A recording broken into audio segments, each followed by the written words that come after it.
Ek lyn met Destiny meneer. Okay. Champions of themselves. Okay, wat Hulle kom en hulle is eie spelers. Hulle is nie die abinent teams wat 30 kapnaars bring, 40 van Chobeka, 40 van Winnie.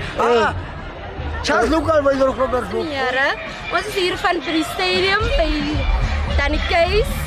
Is dit ons Destiny en Mainstay hierna. Maar my weergawe is, ek voel ons al met die N14. Mainstay se shape. Okay. Sal ons so uit, ek sê bitter verloorder hè, maar ons vang hom.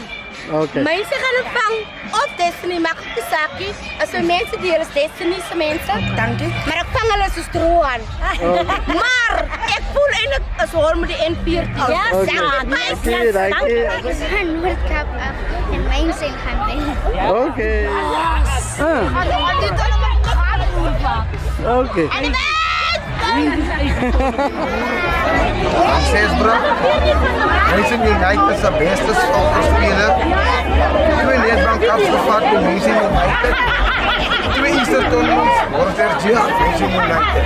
Maar wat ek wil net sê is, Mason is die beste. En die beste coach is Khalil Pelwood, Kello. Amen. Hoe sê jy porre? Ek het hulle elke tyd gesê. Die is Mainstay. Ek is verskillende sweater. As jy kom by final, dan bied jy met Mainstay. Dis wat ek julle elke tyd sê as dit kom by bol. Die laities se maag hoe se hande brand, van hulle maak roosterbrood, gemeng met rossytjie. The best team so far in the tournament is Mainstay United with the best supporters.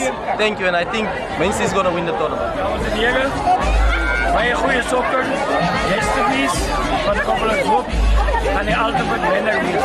Baie dankie. Sharp. 7 September, wel bekend as Kabasa aan Seesbrug. Mainstay as van Seesbrug. En ek sê, Mainstay sal die beste wees aan die Noordkap en in Suid-Afrika.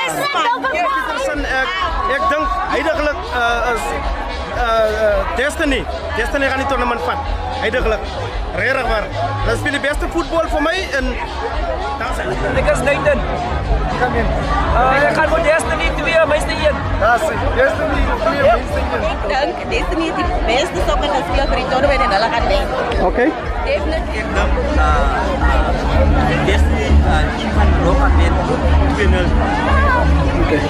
So, Maar die beste gespeeld het is Destiny United, maar ek dink die